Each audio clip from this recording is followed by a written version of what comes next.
Hello students, तो कैसे हैं आप लोग। ओके स्टूडेंट्स, लास्ट क्लास में हमने देखा था फंक्शन के बारे में। फंक्शन क्या होता है, एक मशीन होता है जिसमें क्या होता है, एक इनपुट देते हैं, उसके कॉरस्पॉन्डिंग मेरा आउटपुट निकलता है। ठीक है, यानी आउटपुट मेरा क्या होता है, तो डिफरेंट डिफरेंट इनपुट के लिए उसके कॉरस्पॉन्डिंग जो आउटपुट होता है वो फिक्स होता है। ठीक है, अब ऐसा भी हो सकता है, कोई फंक्शन ऐसा हो सकता है जिसका इनपुट बहुत सारा हो सकता है लेकिन आउटपुट एक पर्टिकुलर वैल्यू हो सकता है। वो कैसे होगा वो अभी हम समय के साथ देखेंगे। ठीक है, तो अब हमने यहाँ पे कुछ फंक्शन दे रखा है या फंक्शन हमने कुछ लिखा हुआ है। ये फंक्शन जो है वो मेरा क्या है, एक मशीन है। तो हमने यहाँ पे लिखा है कि machine can take input only for defined domain. मतलब अपने डिफाइंड डोमेन में ही क्या कर सकता है वो मशीन जो है वो वैलिड हो सकता है। या फिर हम दूसरे शब्दों में ये बोले कि मशीन जो होता है वो डिफाइंड होता है, तभी जाके वो एक पर्टिकुलर इनपुट को ले सकता है। ओके, यानी और वो पर्टिकुलर इनपुट कहाँ से लेगा, तो अपने डोमेन से लेगा। ठीक, जैसे कि हमने लास्ट क्लास में बताया था कि अगर कोई मशीन है, सपोज मान लो कि आटा चक्की है, तो आटा चक्की में अगर कोई भी ग्रेन्स डालोगे तो वो क्या करेगा, उसको पाउडर बना के निकालेगा। मतलब इनपुट जो हो गया वो ग्रेन्स हो गया और आउटपुट जो हो गया वो पाउडर हो गया। ठीक है, तो उसमें तुम कितने भी डिफरेंट डिफरेंट ग्रेन डाल सकते हो, मेज डाल सकते हो, राइस डाल सकते हो, व्हीट डाल सकते हो, तो वो सारे को क्या करेगा, तो ग्राइंड करके क्या करेगा, वो मेरा पाउडर बनाएगा। तो आप समझ सकते हो कि उसका एक डिफाइंड ग्रेन्स क्या होगा, उसका पूरा डोमेन हो गया और उसी डोमेन में क्या हो जाएगा, तो आउटपुट जो होगा वो पाउडर ही आएगा। ठीक है, समझ में आई बात। ओके, चलिए आगे बढ़ते हैं। तो हमने यहाँ पे बहुत सारे फंक्शन दिखा रखा है, y equals to x, y equals to x square, y equals to mod of x, y equals to root over x, y equals to one by x square, x mod x, y equals to sine x, cos x, tan x and e to the power x and log e x. Okay, तो ये सारे एक function है, machine है, उसके जैसे जैसे input change करेगा वैसे वैसे आउटपुट चेंज होगा। इनपुट क्या है, तो डोमेन से अपने इनपुट को लेगा, उसी तरह आउटपुट निकला। आउटपुट क्या होता है, तो उसका रेंज होता है, जैसे हमने लास्ट क्लास में यहाँ पे देखा था। इनपुट जो होता है या सेट ऑफ इनपुट जो होता है वो अपने डोमेन से लेता है और जो इसके आउटपुट जो वैल्यू देगा वो क्या देता है, उसका रेंज बन जाता है। ठीक, तो अब हमको क्या करना है, हर एक फंक्शन के लिए हमको इनपुट आउटपुट चेक करना है और एक्चुअली क्या करना है कि हर एक फंक्शन को देखना है और उस फंक्शन को हमको क्या करना है, ग्राफ पे प्लॉट करना है। ठीक, तो सबसे पहले मैं स्टार्ट करता हूँ y इक्वल्स टू एक्स का। तो यहाँ पे y इक्वल्स टू एक्स जो मशीन है वो क्या बोलता है कि x का वैल्यू जो भी तुम रखोगे वही क्या बन जाएगा, y बन जाएगा। जैसे कि बोल रहा है कि y x पे डिपेंड तो कर रहा है, लेकिन जितना x डालोगे वही मेरा क्या होगा, y में रिफ्लेक्ट होगा। जैसे x को 1 डालोगे तो y भी 1 हो जाएगा, x को -1 डालोगे तो y भी -1 होगा, x 2 डालोगे y भी 2 होगा, x 0 डालोगे y भी 0 होगा। इसका मतलब क्या है, यहाँ x को हम कुछ भी डाल सकते हैं। अब x को कुछ भी डाल सकते हैं तो जो जो भी डालेंगे y वो होते चलेगा। ठीक है, तो अगर इसका ऑर्डर पे तुम बनाओगे तो क्या होगा, 0 पे 0 होगा, -1 पे -1 होगा, 1 पे 1 होगा। ठीक है, 2 पे 2 होगा, -2 पे 2 होगा। तो इसको जब ग्राफ में प्लॉट करोगे तो तुम्हारा जो इक्वेशन जो आता है वो क्या होता है, एक स्ट्रेट लाइन इक्वेशन आता है। तो अभी मैं उसको दिखा देता हूँ। जैसे कि यहाँ पे है, यहाँ से ध्यान से देखिए, हमने यहाँ पे क्या ड्रॉ करके रखा हुआ है, y इक्वल्स टू एक्स का ग्राफ। अब यहाँ पे तुम ऑर्डर पे ले हुए तो देखो, अगर x में 0 रखोगे तो y में भी 0 आएगा, x में अगर 1 में रखोगे तो y में भी 1 आएगा, x में अगर -1 रखोगे तो y में भी -1 आएगा। ठीक है, अब ये सारे को अगर तुम प्लॉट करोगे और सारे को तुम कनेक्ट करोगे तो तुम्हारा लाइन जो आएगा वो तुम्हारा जो गिवन लाइन यहाँ पे दिखाया है हमने वहीं आएगा। जैसे मान लो कि ये 0 पे 0 हो गया, ये 1 पे 1 हो गया, ये 2 पे 2 हो गया, ये 3 पे 3 हो गया, ये -1 पे -1 हो गया, -2 पे -2 हो गया। ठीक है, अब सबको कनेक्ट कर देंगे तो क्या है, एक स्ट्रेट लाइन आएगा। सिमिलरली एक ऐसा भी इक्वेशन हो सकता है कि y इक्वल्स टू -x। अब y इक्वल्स टू -x में क्या होगा, जब तुम ऑर्डर पे लोगे तो x इक्वल्स टू यहाँ पे x लिख दो, यहाँ पे y लिख दो। अगर ऑर्डर पे लोगे तो x में 0 रखोगे तो y में भी 0 आएगा, x में अगर तुम -1 रखोगे तो y में +1 हो जाएगा। ठीक है, वैसे ही अगर x में 1 रखोगे तो y में क्या हो जाएगा, -1 हो जाएगा। तो ये किसके लिए, ये इसके लिए। तो इसका अगर तुम ग्राफ बनाओगे तो इसका ग्राफ क्या आएगा, इसको प्लॉट करोगे तो प्लॉट करोगे तो x 0 0 यहाँ पे प्लॉट करोगे, उसके बाद x -1 पे तो x -1 लेफ्ट में है और +1 ऊपर है तो ये यहाँ पे आएगा। उसके बाद x 1 रखोगे तो y -1 होता है, x 1 इधर रखोगे, x 1 इधर का तो y -1 इधर आएगा। अब इसको कनेक्ट करोगे तो क्या होगा, ये एक स्ट्रेट लाइन का इक्वेशन यही मेरा आएगा। तो समझ में आ रहा होगा, यानी ये मेरा जो ग्राफ हो गया y इक्वल्स टू -x का ग्राफ हो गया और ये जो ग्राफ हो गया y इक्वल्स टू x का ग्राफ हो गया। तो आई होप ये समझ में आपको आ रहा होगा। मैं आपसे ये कह रहा हूँ कि आप, जैसे कि हमने यहाँ पे ऑर्डर पेयर नहीं लिखा है, लेकिन आपको क्या करना है कि हर एक का ऑर्डर पेयर लिखना है। जैसे कि हमने यहाँ पे लिया 0 लिया तो वाई में क्या रिफ्लेक्ट हुआ, 1 लिया तो वाई में क्या रिफ्लेक्ट हुआ, -1 लिया तो वाई में क्या रिफ्लेक्ट हुआ। और जैसे कि हमने लास्ट क्लास में बता दिया है कि कैसे इसको प्लॉट करते हैं, तो उसी तरह प्लॉट करके हम लोग, अगर स्ट्रेट लाइन का इक्वेशन है यानी 1 डिग्री में है तो क्या करेंगे हम लोग, एक स्ट्रेट लाइन से कनेक्ट कर देंगे। अगर अदर देन 1 डिग्री होगा तो उसको कर्व में कनेक्ट करेंगे, ठीक है। अदर देन 1 डिग्री यानी एक्स का 1 डिग्री का मतलब क्या होगा, एक्स का जो एक्सपोनेंट है 1 ये हो जाना, ठीक। तो यहाँ पे एक्स का, यहाँ भी एक्स का एक्सपोनेंट 1 है और यहाँ भी एक्स का एक्सपोनेंट जो है या डिग्री जो है वो 1 है। तो एक्स का डिग्री जब 1 होता है तो वो ग्राफ कैसा बन जाता है स्टूडेंट, तो स्ट्रेट लाइन का बनता है। ओके, तो आई होप ये क्लियर हुआ होगा। ये y इक्वल्स टू एक्स का ग्राफ है और y इक्वल्स टू -x का ग्राफ है, ठीक। अब यहाँ पे अगर डोमेन और रेंज का बात करें तो देखो x का इनपुट लेना है, तो x में हम लोग क्या रख सकते हैं, कुछ भी रख सकते हैं, 0 रख सकते हैं, -1 -2 -3 अप टू -∞। और y में भी क्या रख सकते, सॉरी पॉजिटिव में रख सकते हैं 1 2 3, यानी x का जो इनपुट का जो लेने का जो रेंज सॉरी डोमेन है वो कहाँ पे हो जाएगा, तो टोटल -∞ से +∞ में x कुछ भी ले सकता है। और x क्योंकि y इक्वल्स टू x है तो आउटपुट क्या होगा, जो इनपुट लेंगे वही मेरा आउटपुट आ जा रहा है, तो वैसे ही आउटपुट क्या हो जाएगा, तो -∞ टू +∞, यानी जितना इसका इनपुट होगा उतना ही क्या होगा, उसका आउटपुट होगा। यानी जैसे जैसे इनपुट लेंगे वैसे वैसे आउटपुट आएगा, ठीक। तो इनपुट भी क्या हो, यानी डोमेन हो गया -∞ टू +∞, और इसका रेंज भी हो गया -∞ टू +∞। ओके, यानी आउटपुट। इसमें देखो, इसमें इनपुट क्या हो गया, तो इनपुट में यहाँ भी कुछ भी ले सकते हैं, 0 ले सकते हैं, -1 -2 -3 कुछ भी ले सकते हैं। लेकिन y का वैल्यू क्या आएगा, x का वैल्यू जो भी लेंगे ना, y क्या करेगा, उसको नेगेटिव करके आंसर आएगा। तो अगर सब x अगर 0 रखेंगे तब 0 आएगा, x अगर 1 रखेंगे तो y -1 होगा, x अगर -1 रखेंगे तो y 1 होगा। यानी रेंज, यहाँ अगर डोमेन का बात करें यानी इनपुट का बात करें तो कुछ भी ले सकते हैं -∞ से +∞। उसी कॉरेस्पॉन्डिंग जो आउटपुट आएगा वो भी तो कुछ भी आ सकता है -∞ टू +∞। यानी इस केस में भी मेरा क्या है, तो डोमेन मेरा क्या हो जाएगा, तो -∞ टू +∞, और उस आउटपुट भी जो होगा वो -∞ टू +∞ हो जाएगा। अब सेकेंड इक्वेशन देखो, y इक्वल्स टू x², इसको मैं हटा देता हूँ।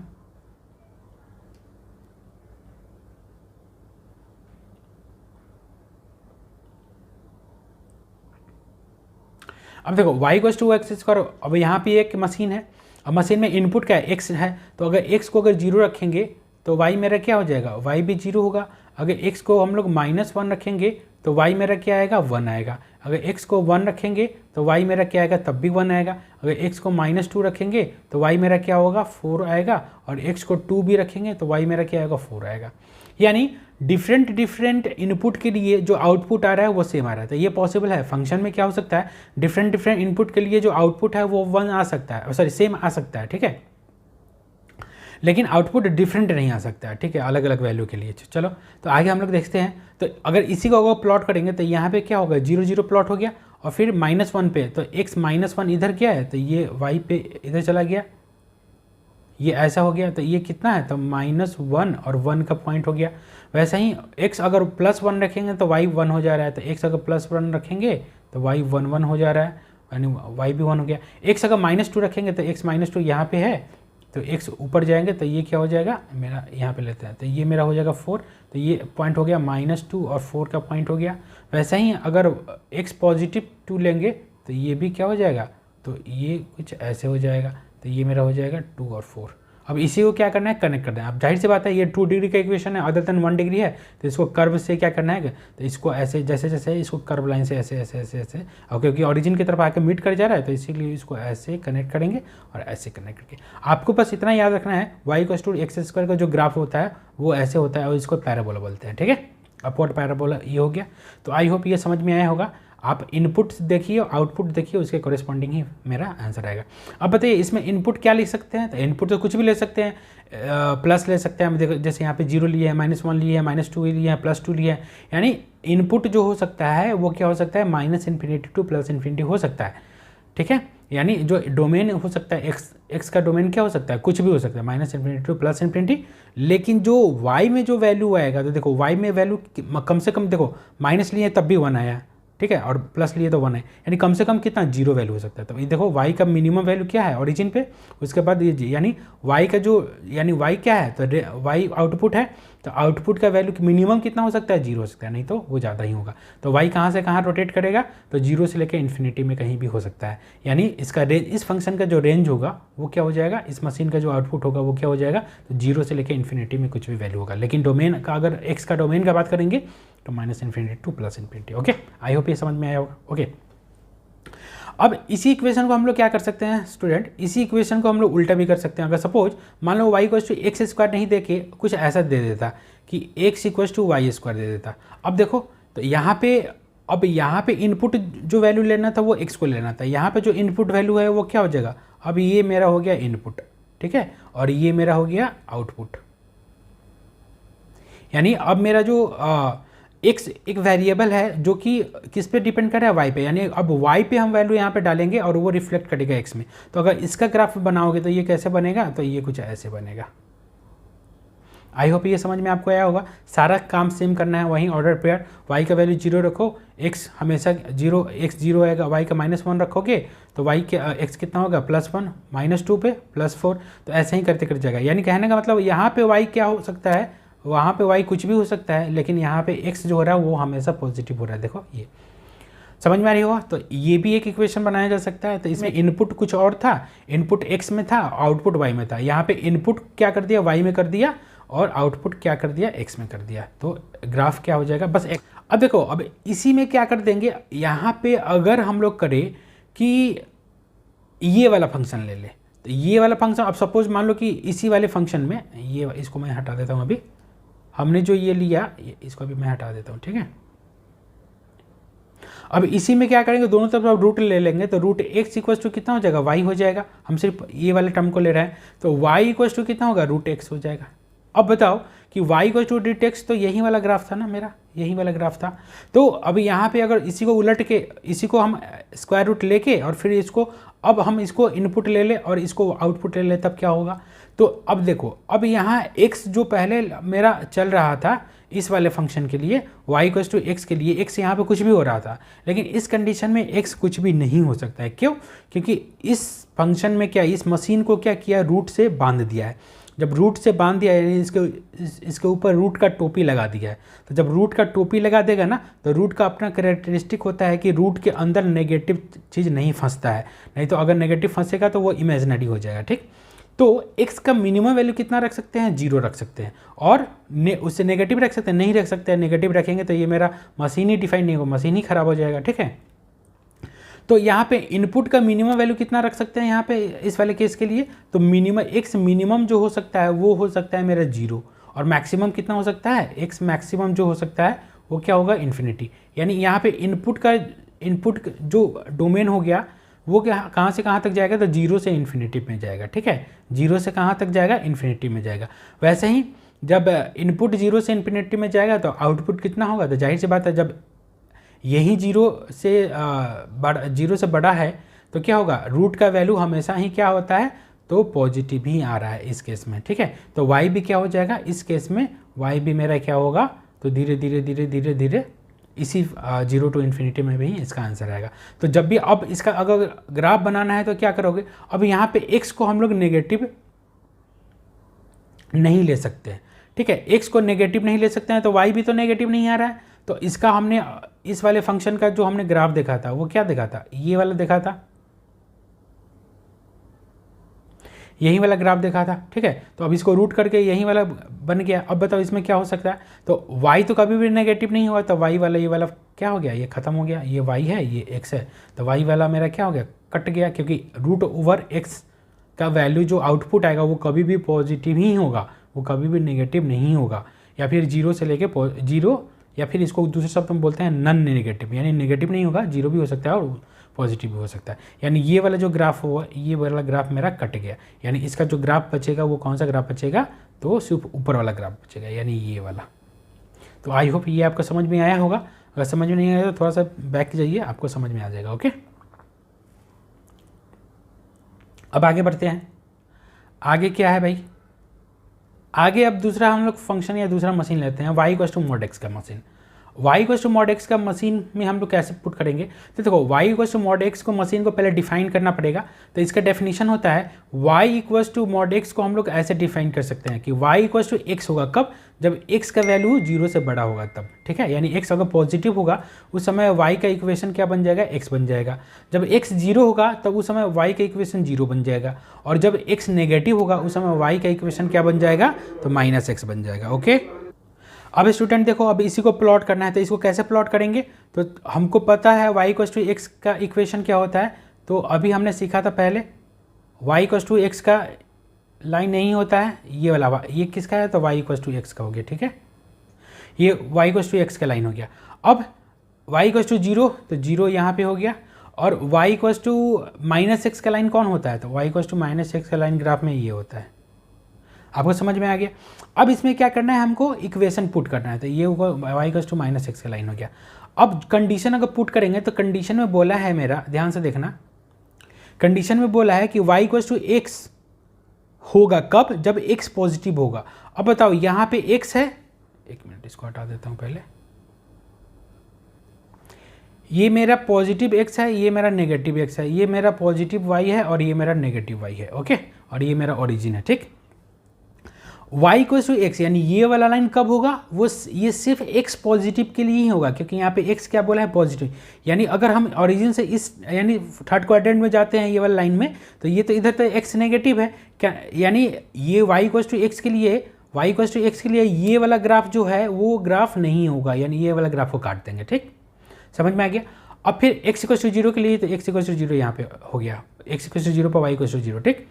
अब x नेगेटिव के लिए y equal to minus x का ग्राफ, यानी ये वाला ग्राफ कब होगा, तो x जब होगा वो क्या होगा, नेगेटिव होगा। तो x नेगेटिव कौन, x नेगेटिव वाले वैल्यू के लिए, यानी इस वाले केस को देखें तो ये वाले x पॉजिटिव है क्योंकि ओरिजिन से राइट में है, यानी ये वाले ग्राफ, ये वाले x के लिए ये तो सही है, x इधर नेगेटिव है, x लेफ्ट साइड में नेगेटिव है, तो y का वैल्यू आ रहा है। तो इस वाले के लिए ये वाला कंडीशन सही नहीं हुआ, यानी ये वाला ग्राफ कट गया। तो ओवरऑल अगर हम इसको अच्छे से बना दे वन लाइनर ग्राफ, तो ये कैसा बनेगा, y equal to mod x का जो ग्राफ बनेगा वो कुछ आपको ऐसा बनता होगा, समझ में आएगा।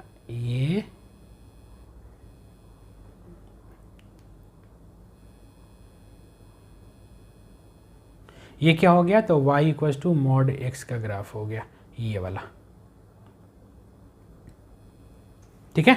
और ये हमने करके बता दिया है कि कैसे कैसे ग्राफ कट रहा है। तो आई होप ये आपको क्लियर हुआ होगा, ठीक है। इसको मैं इरेज, ये मेरा क्या हो गया, मॉड एक्स का ग्राफ हो गया, ठीक है, y equal to mod x. Okay, तो ये हमको समझ में आ गया। अब हम आगे चलते हैं y इक्वल टू 1/x के लिए।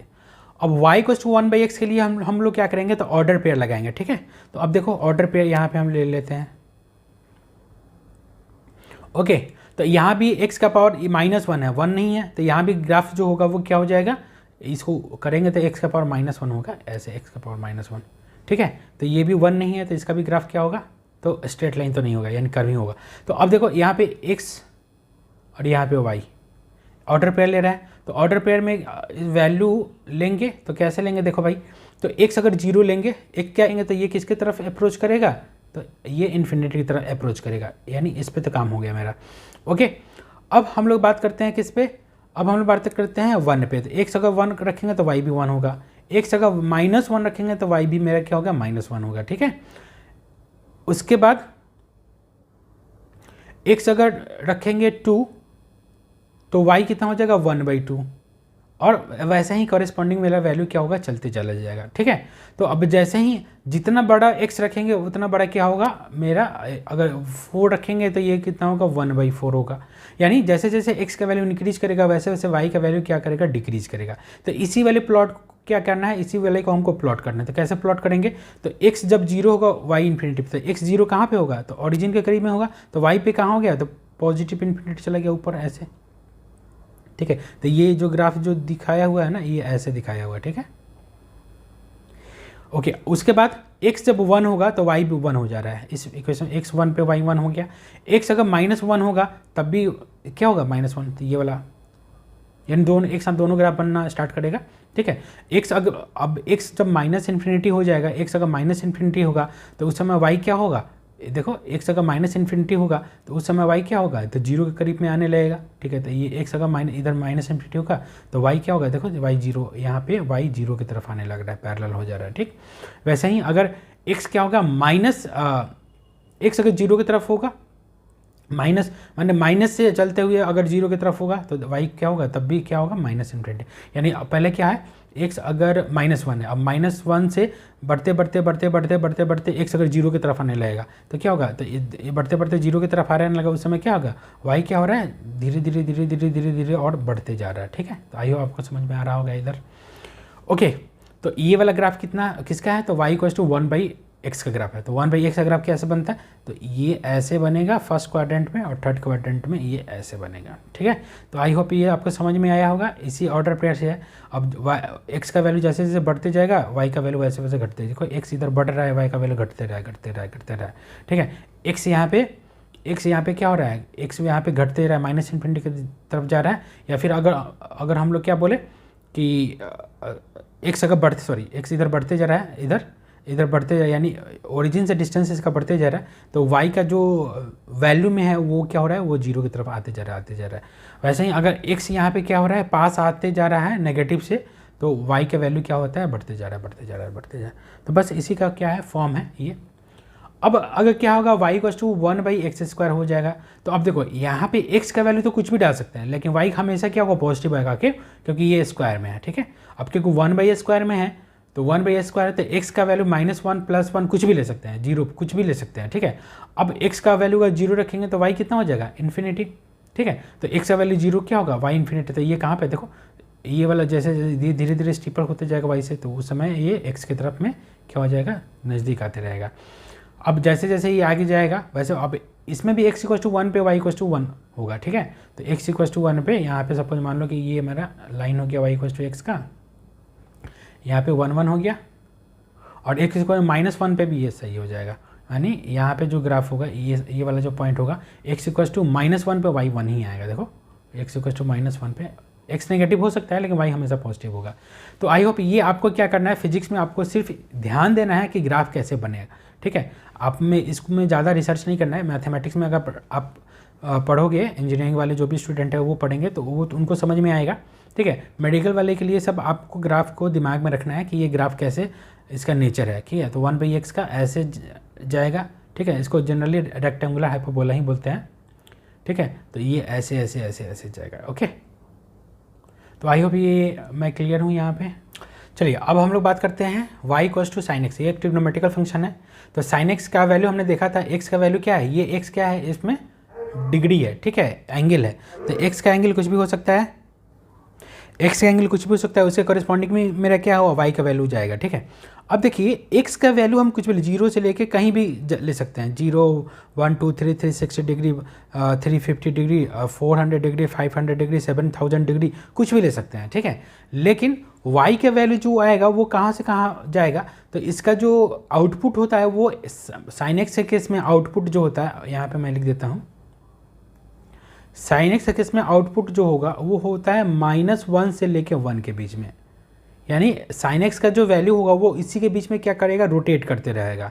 यानी -1 से 1, -1 से 1, -1 से 1, -1 से 1, ओके। अब देखिए जैसे, तो अब इसका ग्राफ जो बनता है वो कैसे बनता है, तो ग्राफ इसका होता है ऐसे ऐसे ऐसे ऐसे, ये साइनोसॉइडल कर्व है, इसी को बोलते हैं, ठीक है। ये बहुत ही कॉमन ग्राफ है, बहुत ही पॉपुलर और बहुत ही इंपॉर्टेंट ग्राफ है। इसमें आपको फिजिक्स में इस ग्राफ का बहुत ज़्यादा यूज आने वाला है, ठीक है। तो अब यहाँ पे देखो, तो आप जैसे कि आप टेबल देखते होगे, sin 0 कितना होता है, 0, तो sin 0 0 लिख दिया। sin 30 डिग्री कितना होता है, तो sin 30 डिग्री 1/2। sin 90 डिग्री कितना होता है, तो 1। वैसे ही sin 180 डिग्री 0। तो ये करके ऐसे करके इसमें क्या है, प्लॉटिंग है। आपको पता है sin 0 0, sin 30 1/2, sin 40 1/2, sin 60 √3/2 और sin 90 1। वैसे ही आप आगे बढ़ोगे तो और क्या करेगा, और वैल्यू क्या करेगा, डिक्रीज करेगा, उसी के कॉरेस्पॉन्डिंग आपका आंसर आते जाएगा, ठीक है। यानी फर्स्ट क्वाड्रेंट और सेकंड क्वाड्रेंट में क्या होता है, साइन पॉजिटिव होता है। तो वहीं देखो 0 से लेकर π/2 में साइन तो इंक्रीज कर रहा है पॉजिटिव के साथ, और π/2 से पाई के बीच में साइन डिक्रीज कर रहा है, लेकिन इसका वैल्यू जो है अभी भी पॉजिटिव है, क्योंकि हम लोग जानते हैं साइन जो है वो सेकंड क्वाड्रेंट में पॉजिटिव होता है और फर्स्ट क्वाड्रेंट में तो ऐसे सारे फंक्शन ही पॉजिटिव होते हैं। ठीक है, तो इसी तरह करके ये आपको दिमाग में रखना है। ये मेरा साइन का कर्व हो गया। ठीक है, कॉस का कर्व क्या है, कॉस का भी जो रेंज जो होता है या आउटपुट होता है वो भी -1 से 1 के बीच में ही होता है, चाहे एंगल हम इसमें कुछ भी ले लें। ठीक है, लेकिन दोनों में बेसिक डिफरेंस यही होता है कि साइन और कॉस जो होता है ना वो 90 डिग्री से शिफ्टेड होता है। ठीक है, यानी जो वैल्यू साइन 0 का 0 पे होगा वहीं वैल्यू साइन कॉस का 90 डिग्री पे होगा। ठीक है, यानी साइन 0 0 होता है लेकिन कॉस 90 0 होता है। तो इसी वाले ग्राफ को अगर हम π/2 से अगर इसको क्या कर दे, इसको डिस्प्लेस कर दे, तो ये मेरा कॉस का ग्राफ आता है। ठीक है, तो कॉस भी एक साइनसॉइडल ग्राफ ही है, और ये कैसा है तो π/2 से शिफ्टेड ग्राफ है। ओके, यानी अगर लेफ्ट साइड में इसको क्या कर दे, शिफ्ट कर दे, तो क्या हो जाएगा, मेरा कॉस का ग्राफ आ जाएगा साइन के ग्राफ से ही। तो आई होप ये दोनों आपको क्लियर है। और इनपुट इसमें भी एंगल कुछ भी ले सकते हैं, लेकिन इसका जो आउटपुट होगा या फिर हम लोग बोले रेंज तो -1 से 1 के बीच में ही रहेगा। इसमें भी आउटपुट या रेंज जो होगा वो -1 से 1 के बीच में रहेगा। अब tan x का ग्राफ देखते हैं। तो tan x का हमने फंक्शन देखा था कि tan x इंक्रीज कैसे करता है, तो tan 0 0 होता है और tan 90 कितना होता है, इन्फिनिटी होता है, यानी 0 से लेके 90 डिग्री में ही वो 0 से लेके इन्फिनिटी चला जाता है। ठीक है, तो यहाँ पे देखिए, तो फर्स्ट क्वाड्रेंट 0 to 90 में tan 0 0 होगा और tan 90 कितना हो जाएगा, इन्फिनिटी। तो इसका ग्राफ कैसे बनेगा, ऐसे बनेगा। ठीक, यानी ये किसके तरफ जा रहा है, तो इन्फिनिटी की तरफ जा रहा है। ठीक, वैसे ही अगर सपोज अगर हम लोग क्या करेंगे, अगर tan नेगेटिव में वैल्यू लेंगे एंगल में, तो tan -θ tan θ होता है। ठीक है, तो ये वैसे ही क्या होगा, ऐसे ग्राफ चला जाएगा, यानी tan -90 कितना होगा, तो वो भी -इन्फिनिटी की तरफ जाएगा। हम इसको ऐसे भी कर सकते हैं, अगर π/2 से अगर आगे जाएंगे तो बस वैसे ही ये ग्राफ ऐसे फिर से बढ़ते रहेगा। तो ऐसे क्या होगा, ये ऐसे ही क्या करेगा, बहुत सारा ग्राफ हर एक इंटरवल में आप लोग ऐसे बना सकते हैं। तो ये मेरा क्या है, ये tan x ग्राफ है। तो ये एक्चुअली बताने का ये है, क्योंकि आपको अगर दिमाग में रहेगा तो जैसे जैसे ये फिजिक्स में आएगा आपको आप कैसे कोरिलेट कर पाओगे। ठीक है, आपको समझ में आएगा बहुत अच्छे तरीके से। अच्छा, ये पर्टिकुलर ग्राफ ऐसे था और ये ऐसे इंक्रीज कर रहा था, ये ऐसे डिक्रीज कर रहा था। तो आई होप हमने जो भी बेसिक ग्राफ है उसको बता दिया। अब जो बेसिक ग्राफ बचा हुआ है वो 2 ग्राफ बचा हुआ है, एक्सपोनेंशियल फंक्शन का और एक लॉगरिथमिक फंक्शन का। तो हम नेक्स्ट क्लास में डिस्कस करेंगे। तो उसके पहले आप ये अच्छे तरीके से देख लीजिए, यहाँ पे हमने जो भी ग्राफ यहाँ पे डिस्कस किया है उसको फिर से वीडियो में फिर से सुनिए, आपको धीरे धीरे सारा चीज़ समझ में आएगा। ठीक है, ओके, आपको ये बनाना है, ये वाला ग्राफ आपको बनाना है। ठीक है, x mod x का खुद से बनाना है। mod x का डेफिनेशन आपको पता है। ठीक है, तो x² का ग्राफ जो बनेगा वो अपवर्ड पैराबोला बनता है, -x² का ग्राफ होता है डाउनवर्ड पैराबोला बनता है। ठीक है, तो चलिए, तो मिलते हैं नेक्स्ट क्लास में। Okay, thank you.